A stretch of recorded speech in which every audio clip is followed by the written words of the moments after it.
I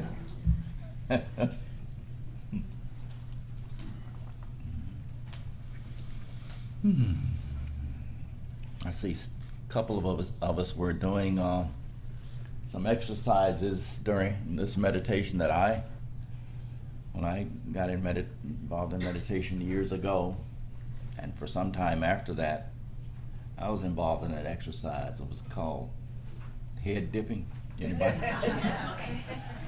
I got a very muscular neck. And let that be okay. Let that be okay. I want to, first of all, say thank you, Catherine. Thank you, Catherine. Thank you, Sep. It's good to see you all and be with you all again. Good to have you, Stan. Thank you so much.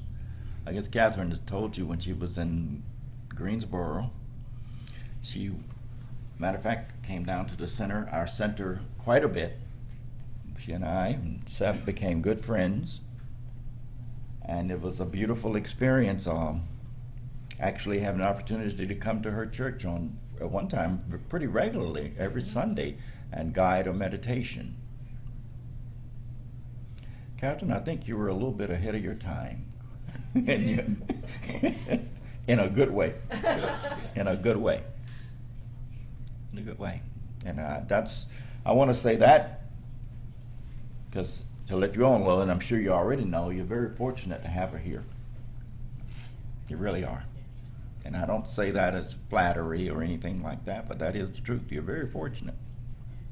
And as I told her when I got here, I said, Catherine, I thought you were going to just come down here and go into semi-retirement. What are you doing with another church? And it's beautiful. It's a very beautiful place. So thank you again. Thank you very much.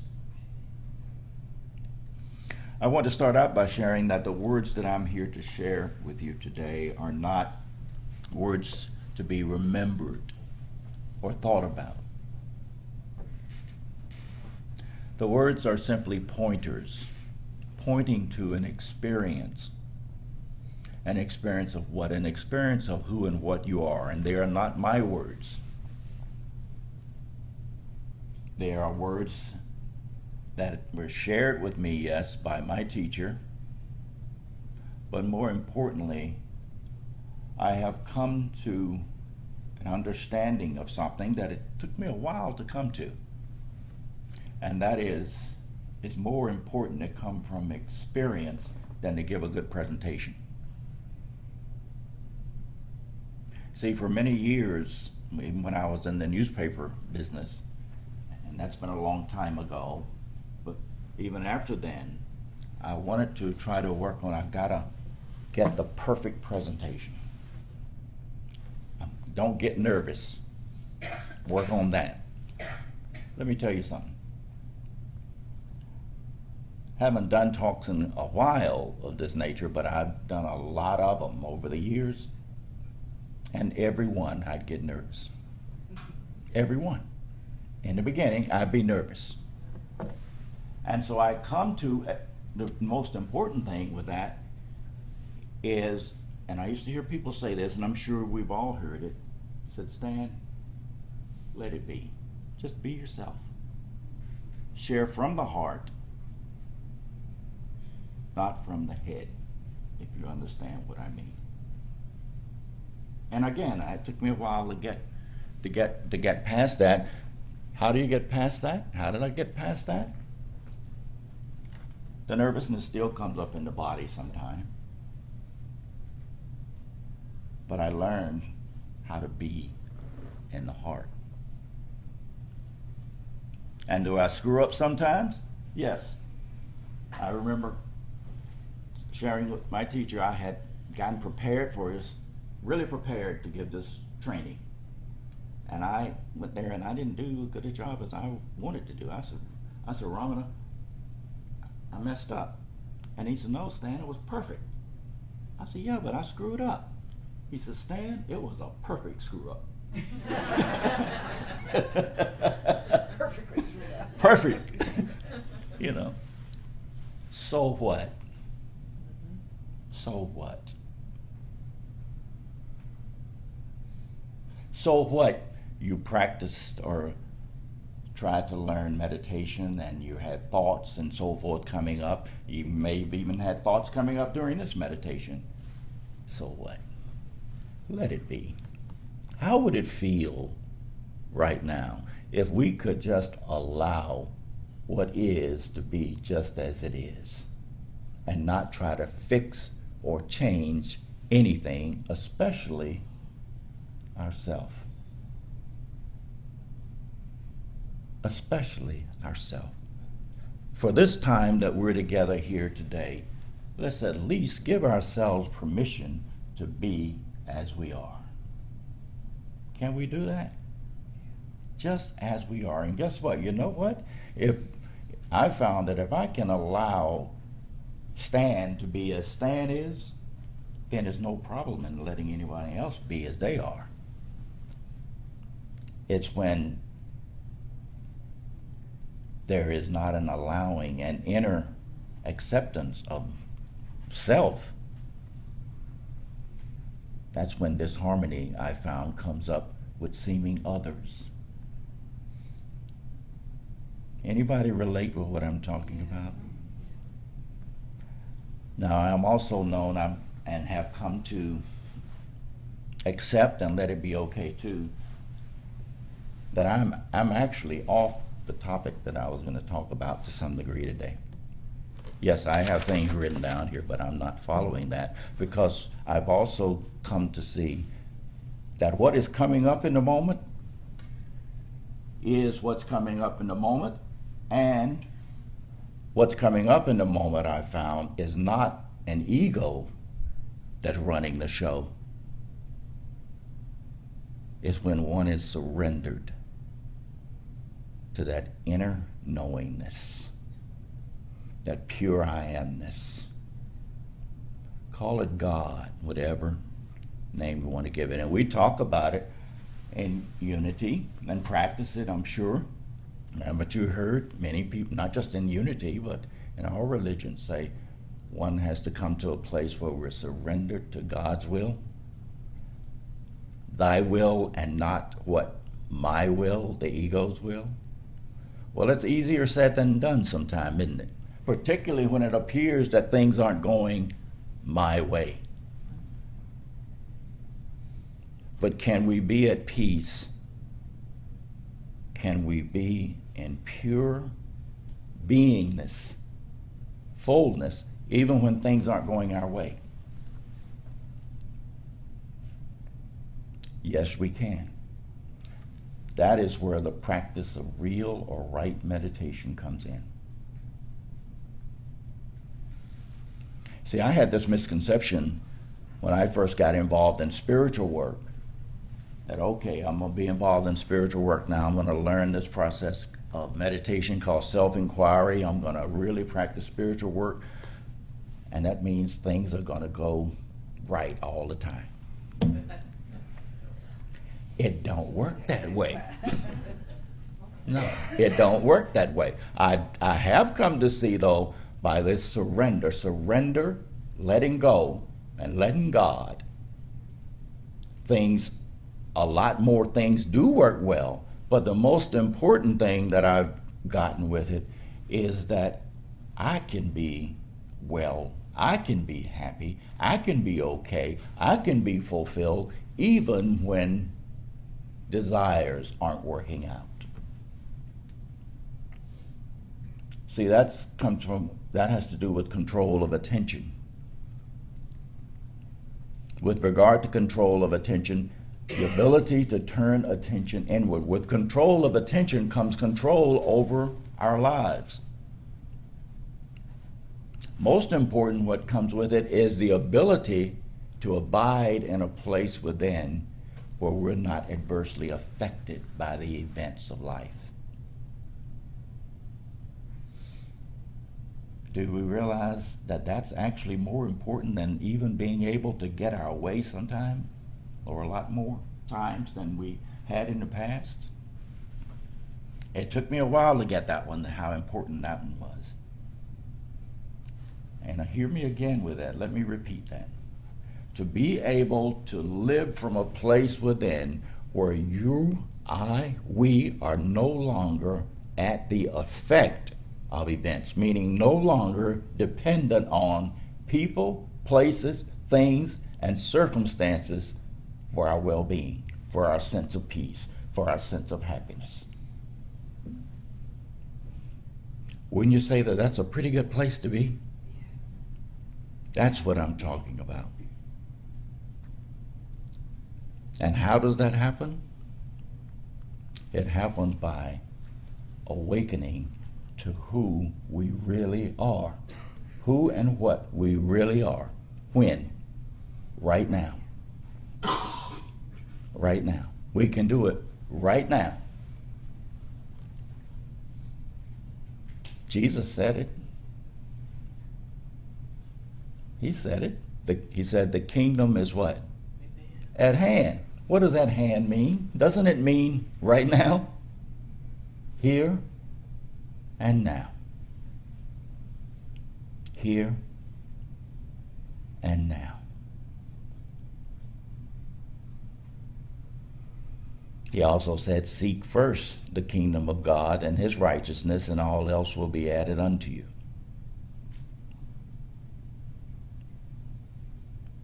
Jesus also said something else that's pretty profound. Jesus, as recorded, said, I am the what? I am the way. Well, do we get it that Jesus wasn't talking about him as a body? He wasn't talking about Jesus as a person. What Jesus was saying is that this I am that he is the same I am that we are. It's not, there are not two I ams. There is only one. And that's what I say real or right meditation is about us waking up to that and living that. What is this I am? Another word for it is awareness. Awareness. What is awareness? Awareness can be likened to the silent screen. The silent screen on which a movie is playing. We all go to movies. Anybody here not been to a movie? You go to the movies. The picture starts playing, the movie starts playing. Can it play without that silent screen? No. But what happens? The moment that the movie starts playing, we forget the screen, don't we? We forget about it. Not remembering that this movie cannot even be there. This image can't be there unless the screen was there. Now, on the screen, particularly if you go to movies like Star Wars and stuff like that, there can be fires, infernos happening, tsunamis, all kinds of stuff going on in the movie, right? But is the screen affected by any of that? Huh? No. It's not affected by any of it, is it? Yet, none of it can be occurring unless there was a screen. Guess what? We're the screen. We're not the movie. But the problem that occurs is that we identify with the movie, don't we? And we get caught up in the movie of life. And what is awakening about? Is awakening to the truth. I'm reluctant to say it, but I'm going to say it. Is awakening to the truth. This is a movie. This is a movie, y'all. It's a movie. It's a movie of life. Why not let's choose to remain as the screen, enjoying the adventure of life with its ups and downs, but realizing that we're the screen and watch it, play in it, play with it, play our roles, but don't be identified with it. Do you know what I mean when I say don't be identified with it? Realizing that it's not you, it's not me. And that's what real or right meditation is about. It's not just about feeling good every once in a while. It's really, to me, about really waking up right here and now. Waking up to what? That I am, that I am. As was realized by who? Moses.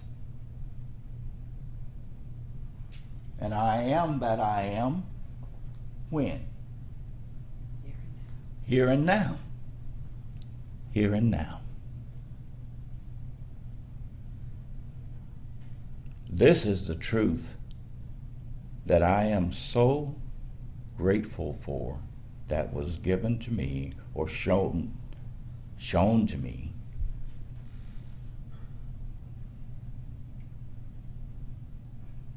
And through the grace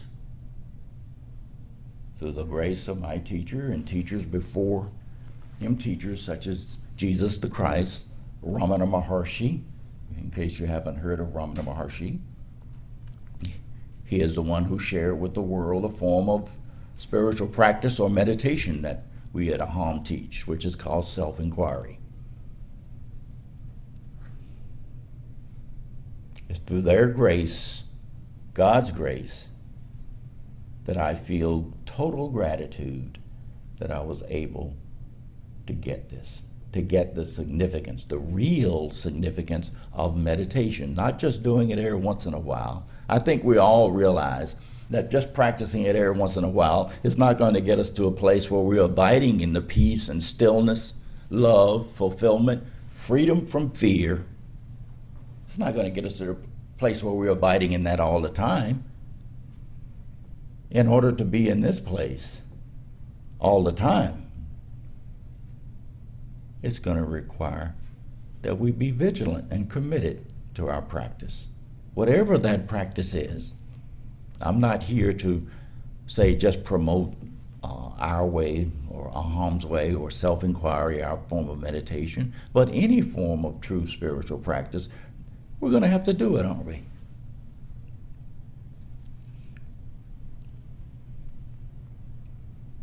Some people, sometimes they ask me, well, so Stan, how do you get to a place where you're able to live meditation? And see, to me, that is a difference between practicing meditation and living meditation. And what are we living? We're living our natural state. It's no big deal. It's nothing weird or anything like that. How do you get to that place? Well, it's like this. Let me ask you, how do you get to Carnegie Hall? Huh?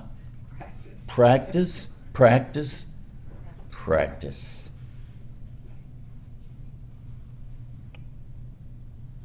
And I say, what's most important? That's what it came down to for me in my life.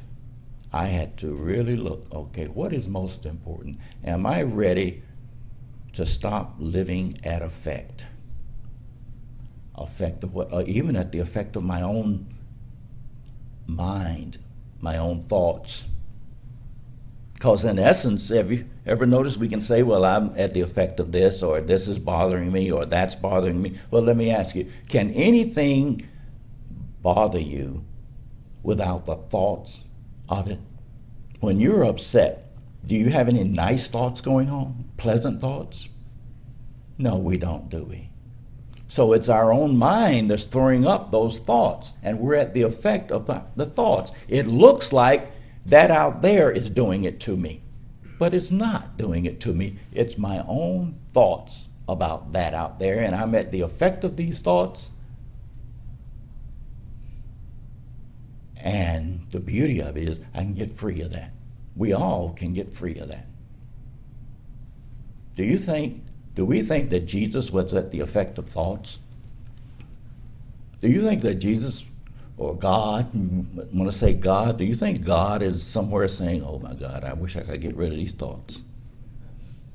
No.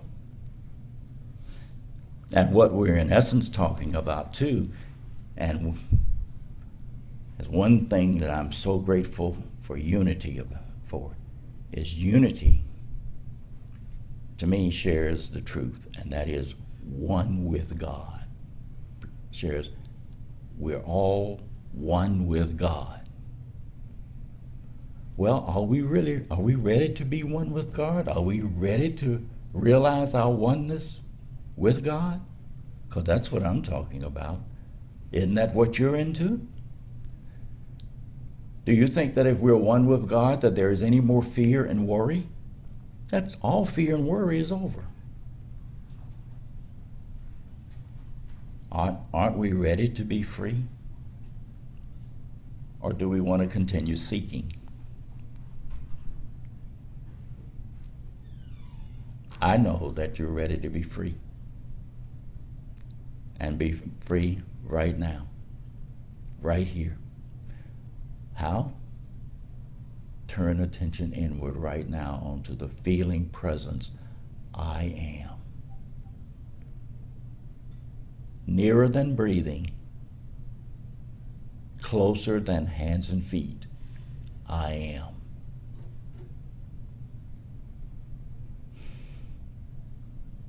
And this I am is you. It's me. It's us. Can't you feel it right now? Tune into it right now. Just I am. Not I am this or I am that. Just I am. See, that's what has gotten us in trouble. We have been meditating, I am this and I am that. That is a form of meditation. I am this and I am that. But you see, the meditation, that's what is called meditation of a separate self-identity. That I am separate and apart from the source. When we meditate, I am this or I am that. The source is I am. Just be I am. Which feels better? I am this or I am that, or just I am? Doesn't I am just pure presence?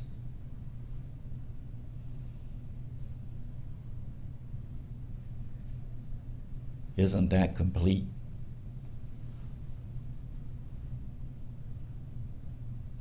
Eckhart Tolle calls it inner space. Because when we look and see who we really are, just as pure I amness, there's nothing there. It's no thing. Getting it that we are not a thing. And by being no thing, clear space includes all things. We are the space in which everything occurs. Another great teacher said something that is really profound and was freeing when I heard it, and I hope you can hear it. He says, we are the space of our experiences and not the experiences themselves. The problem is we become identified with the experiences, but we are not that. We are the space in which the experiences are occurring.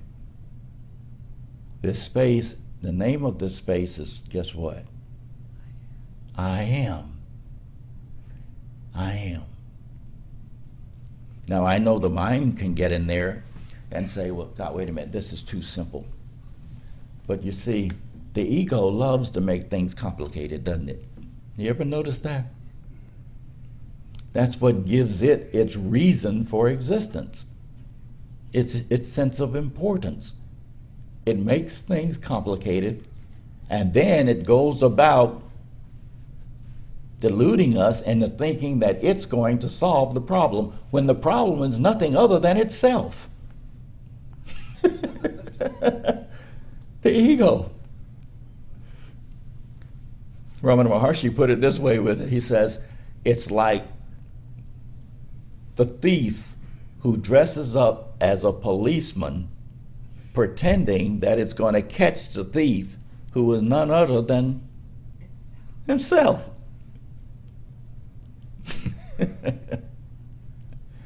When you get it, it becomes funny. It becomes funny. And you know what?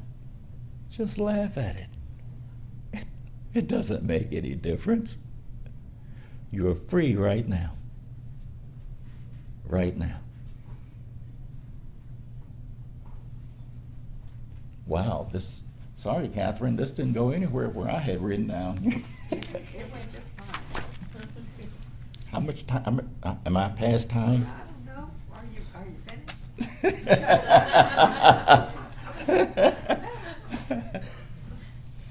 Again, the doorway.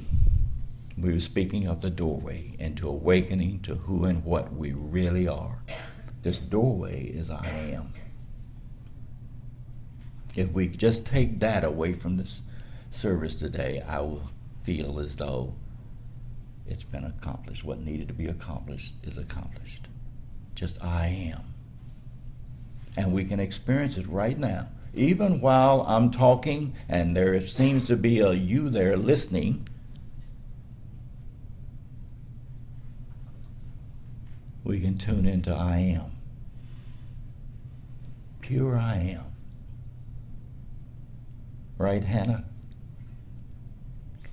I know Hannah. She's been to our center many times. I am is the way.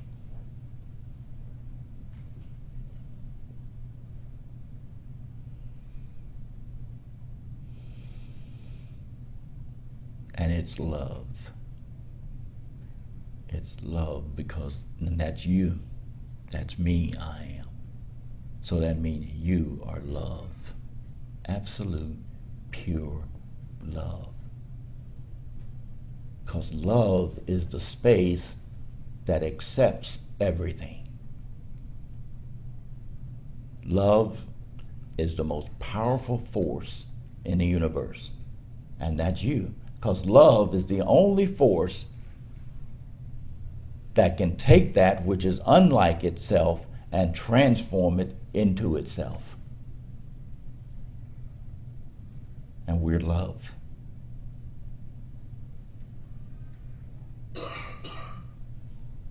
Thank you for this time. Namaste.